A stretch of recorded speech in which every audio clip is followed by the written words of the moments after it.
Did you say that you had an apartment that was shot up by a Kalashnikov rifle? Yes, I did. It's absolutely Did I just true. hear that?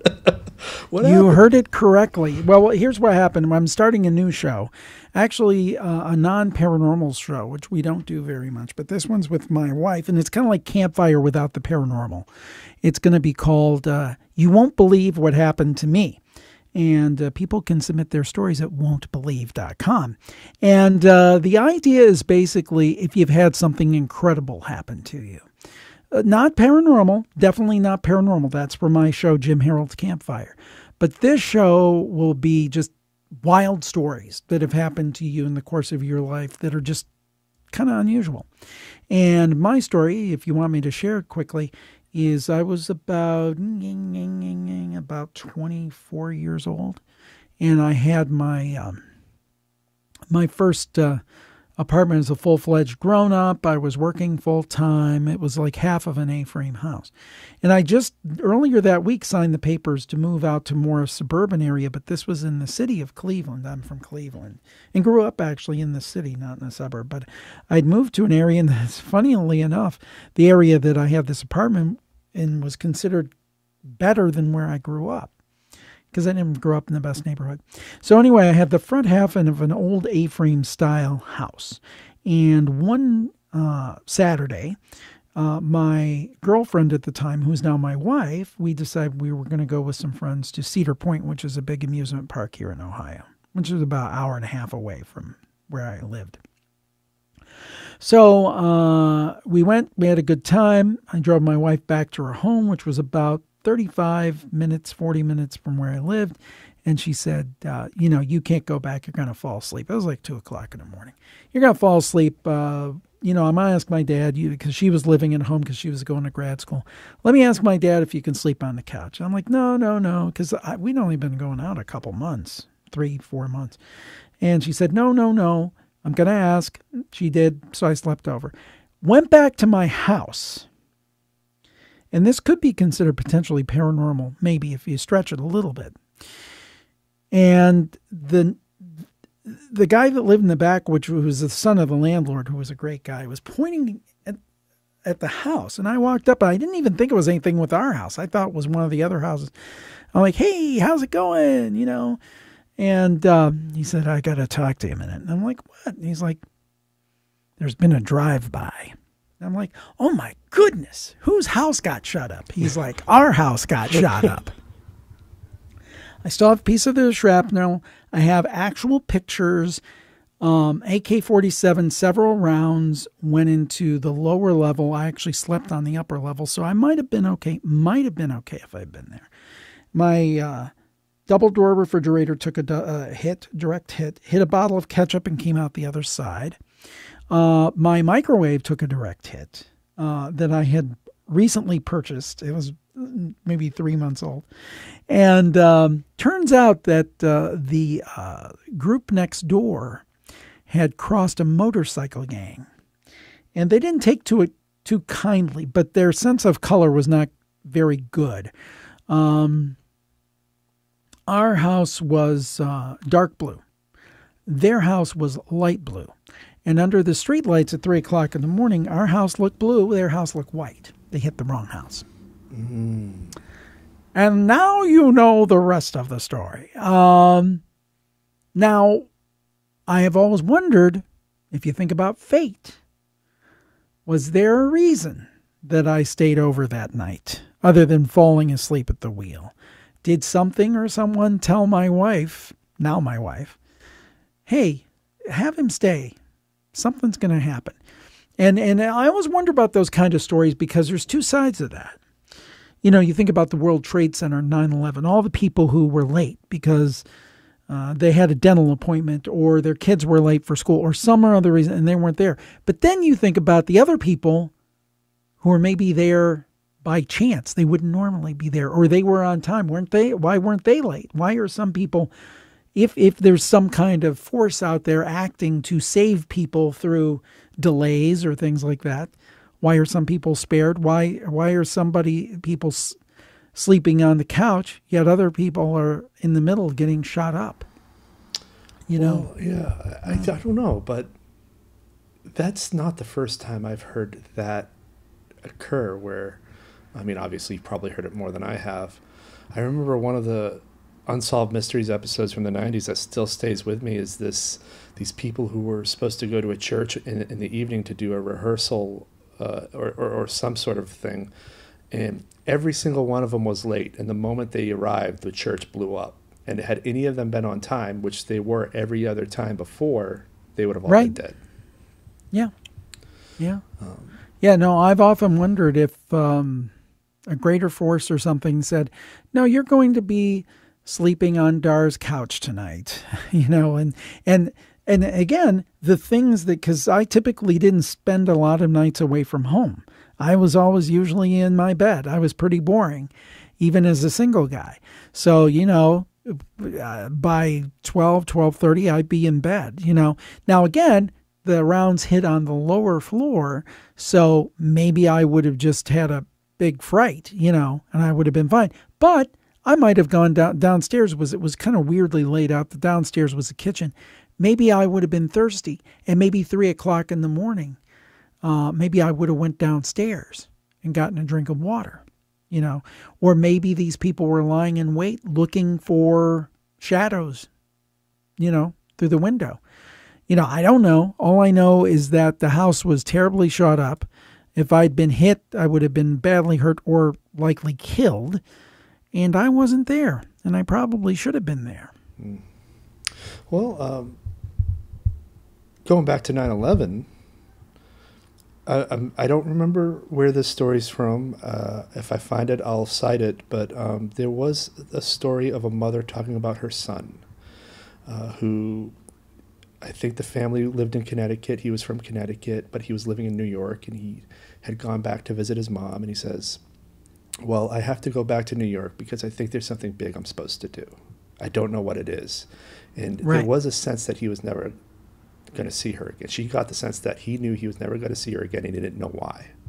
He went back to New York, and 9/11 happens like maybe 2 days later, and he's one of the missing.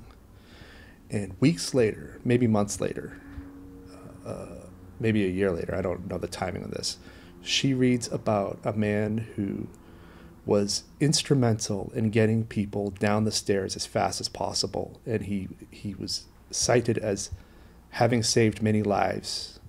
And the way they described him was her son. Everything he wore, everything down, and he was killed on 9/11. And this big thing he was supposed to do was save all these people and die, apparently. Wow. Yeah. And again, it goes to, you know, questions of a higher power. It goes to, you know, it's a lot of big questions, but something's definitely going on. Yeah.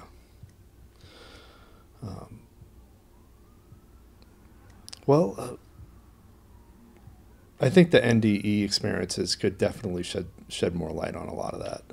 As I do listen to interviews of people who have had those experiences.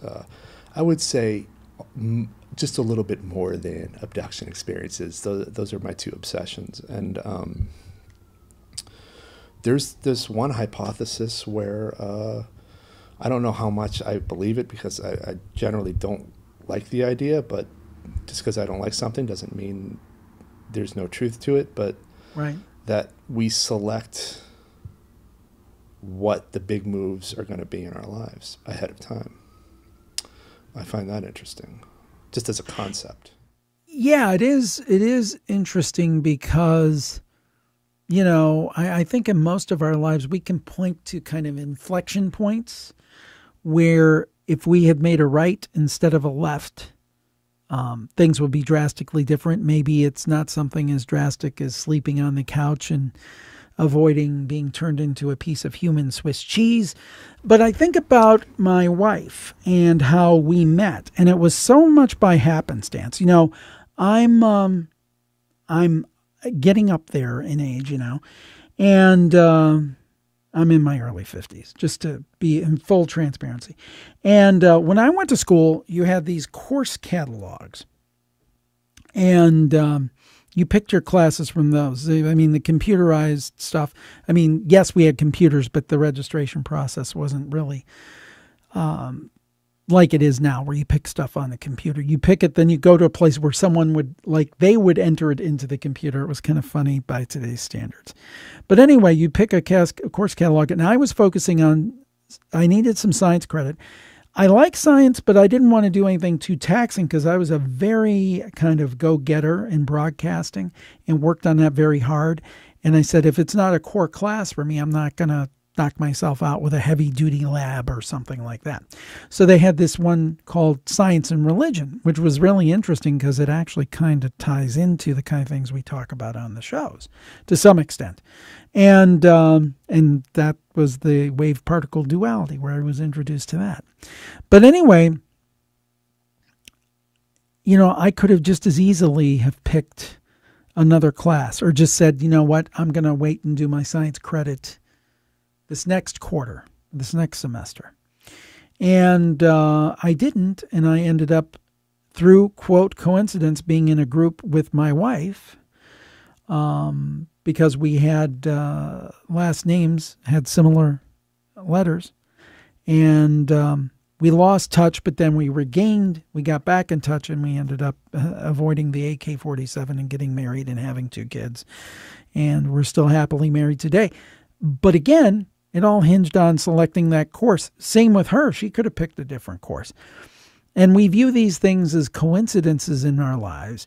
And to your point about pre-selecting things, sometimes I wonder if they really are always, sometimes they are, but are they always coincidences? I don't know.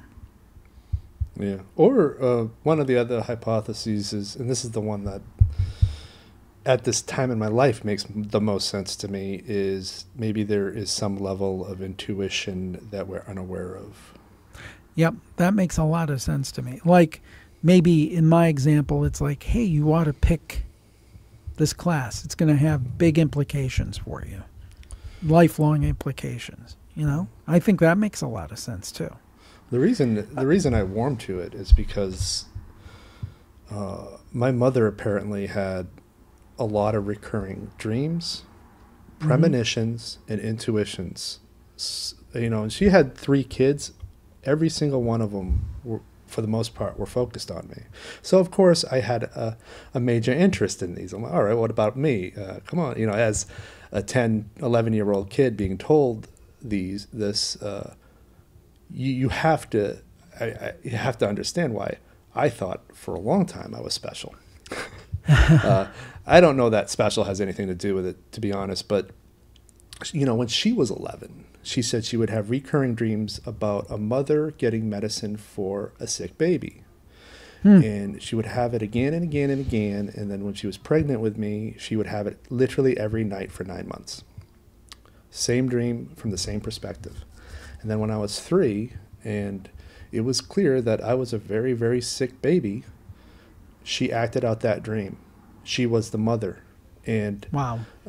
She never had the dream again when she had that realization. And it's shit like this that has always intrigued me, because I think she had that intuition on a big level. Like if we have these subtle things that we're not aware we're making these decisions for a reason, she was somehow aware when it was happening. So she knew when there would be a cop around the corner, and just could slow down, even if she's never been on a road before. Wow. Yeah, she saw me drowning at one point, and it was happening in real time while she was doing the dishes. And I grew up on an island off the coast of Maine, so what we would do is we'd swim off the Maine pier where the ferry would land. She saw me drowning off there at the time when these bullies weren't letting me come up out of the water. And I thought, and she sent my dad to go get me. She's like, your son's about to drown. You should go get him. That's how she would talk. Wow. Very as a matter of factly. And he came down to get me, and he grilled out these bullies. They were summer people who were very privileged. And again and again and again, that stuff happens. And so I do think that we all have it to a certain extent. I think that,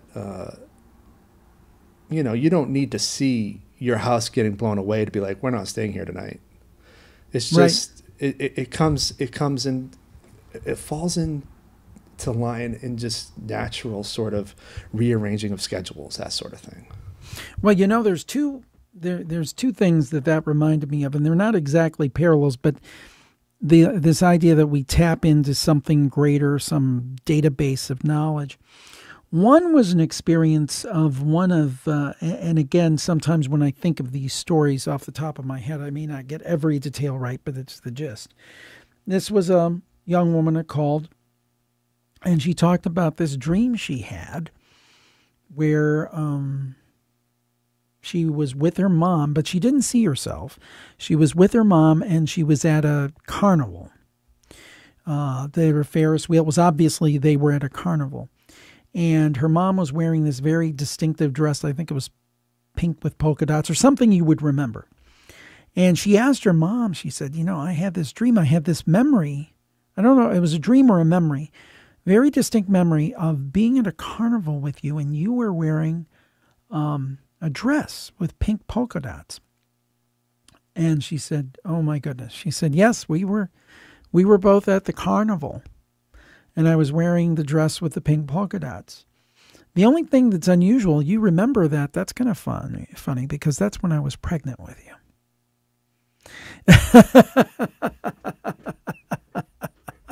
And I'm like, where does that come from?